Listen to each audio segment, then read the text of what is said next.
আসসালামু আলাইকুম। আলোচনা করছি স্পোকেন ইংলিশে WH এর ওয়াই, WHY। যদিও অনেকে আমরা হোয়াই বলি, কিন্তু কারেক্ট প্রোনাউন্সিয়েশনটা হলো ওয়াই। ওকে, কেন, কি উদ্দেশ্যে, কিসের জন্য, কি কারণে, এরকম ক্ষেত্রে ওয়াইটা ব্যবহার করতে হয়।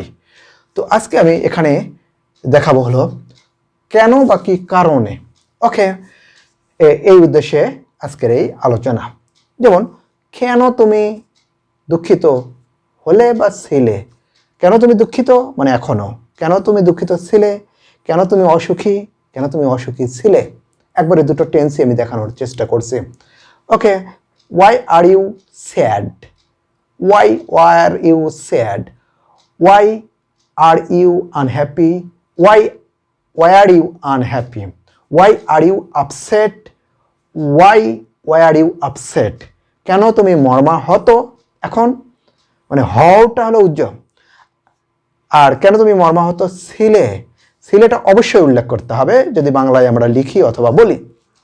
ওকে, কিন্তু এই হয়টা এটা প্রেজেন্ট টেন্সে, এটা কিন্তু উল্লেখ করার প্রয়োজন নাই। যেমন আমি ছাত্র মানে আমি হই বলার দরকার নেই, তুমি ছাত্র মানে তুমি হও বলার দরকার নেই। ওকে, তাহারা হয় খেলোয়াড়, হয় বলার দরকার নেই, তাহারা খেলোয়াড়। ওকে, এভাবে বললেই হবে। তো এটা শুরুতে ওয়াই, যদি বর্তমানে হয় এখন তাহলে আর যদি হয়ে গেছে অতীতে তাহলে ছিলে ওয়ার ইউ, তারপরে সেই অ্যাডজেক্টিভটা আমরা বসাবো যে কেন তুমি এমন হলে। এমন মানে হলো অ্যাডজেক্টিভ, এমন, যে why are you unhappy, why are you unhappy, আনহ্যাপিটার জায়গায় স্যাড হতে পারে, আপসেট হতে পারে, আরও অনেক কিছু যোগ করা যাবে। ঠিক আছে, যেমন why are you late, why are you late. Okay, আমরা করতে পারি। তো এর উত্তর যদি আমরা করি, এখানে আমাদের খেয়াল করতে হবে যে যদি আর থাকে তাহলে আমরা আইয়ের সঙ্গে এম ব্যবহার করব, এটা টেন্সের, যেহেতু আই উত্তরটা আসবে। আর ওয়ার থাকলে উত্তরটা হবে ওয়াজ, আইয়ের পরে ওয়াজ আসবে। ওকে, এরপরে যে অ্যাডজেক্টিভটা আমরা এখানে ব্যবহার করেছি প্রশ্নে, সেই প্রশ্নের সেই অ্যাডজেক্টিভটা ব্যবহার করব। যেমন আই অ্যাম আনহ্যাপি এটা থাকলে, আই ওয়াজ আনহ্যাপি এটা থাকলে, এখন আমরা কারণটা ব্যাখ্যা করব, মানে কেন আমি মর্মাহত বা অসুখী। তো এর জন্য কারণ যদি একটা ওয়ার্ড হয়, যেমন হতে পারে অসুস্থতা, তারপরে হলো খারাপ ফলাফল। তো অসুস্থতা হলো একটা ওয়ার্ড, এটা হলো ওয়ার্ড। আর যদি খারাপ ফলাফল বলি তাহলে এখানে আসলে হলো দুটো শব্দ কমপক্ষে, এটা হলো ফ্রেজ। আবার যদি বলি আমার অসুস্থতা, মাই ইলনেস, মাই সিকনেস, তাহলে এখানে দুটো শব্দ আসলো, তার মানে এটি ফ্রেজ হলো। আর যদি শুধু ইলনেস বলি তাহলে এটি ওয়ার্ড হলো। আর শুধু রেজাল্ট যদি বলি তাহলে এখানে এটি ওয়ার্ড, আর যদি বলা হয় যে ব্যাড রেজাল্ট তাহলে এটি হলো ফ্রেজ।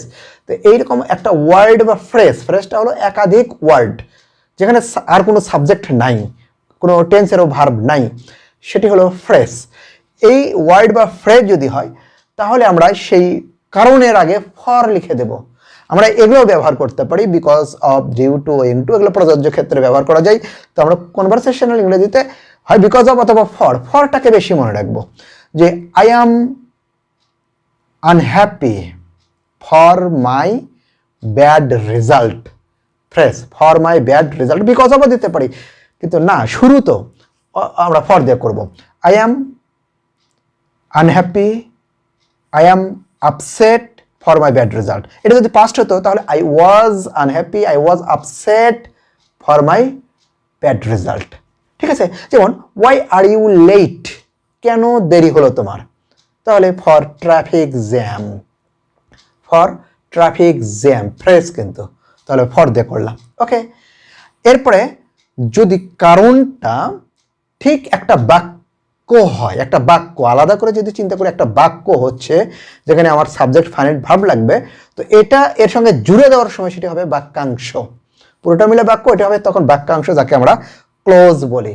যদি উত্তরে আমরা সাবজেক্ট ভার্ব সহ ঠিক আলাদা করে চিন্তা করলে একটা বাক্যই যোগ করে দিতে হবে আরেকটার সঙ্গে, তো যে বাক্যটা আরেক বাক্যের সঙ্গে যোগ করে দেব, মানে এই বাক্যের সঙ্গে, তখন সেটি আর বাক্য থাকবে না, বাক্যাংশ হয়ে যাবে, মানে তাকে ক্লোজ বলে।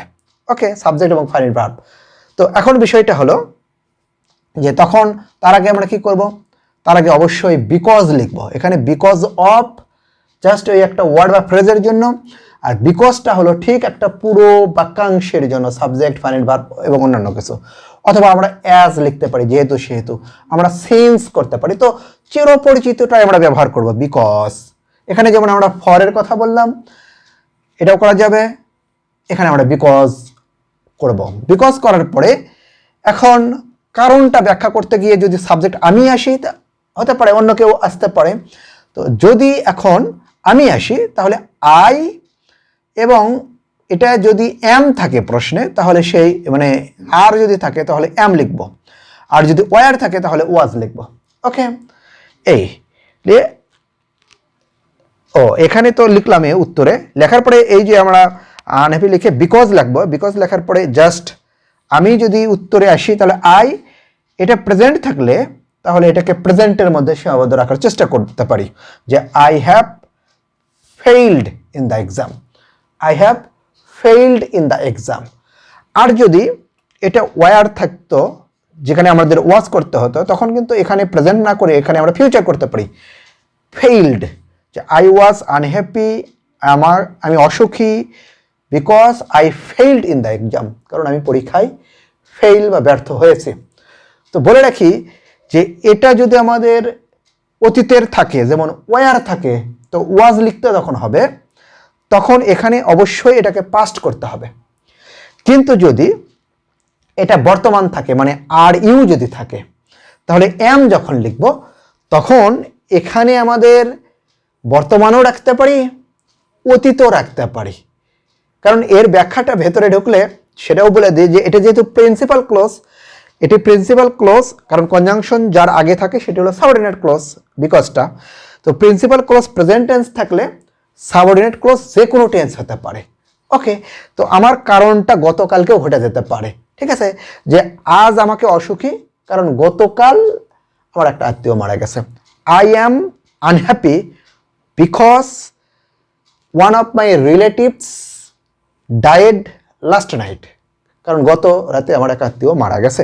তাহলে দেখা যাচ্ছে যে আমরা এটা পাস্ট করলাম, এটা প্রেজেন্ট থাকা সত্ত্বেও এটা কোনো সমস্যা নয়। তো এক্সাক্ট কারণ ব্যাখ্যা করতে গেলে আমাদের যে টেন্স হবে সেটাই লিখবো। তো কখন মনে রাখতে হবে, এটা যদি প্রেজেন্ট থাকে তাহলে ওটা আমার পাস্টও হতে পারে, প্রেজেন্টও হতে পারে।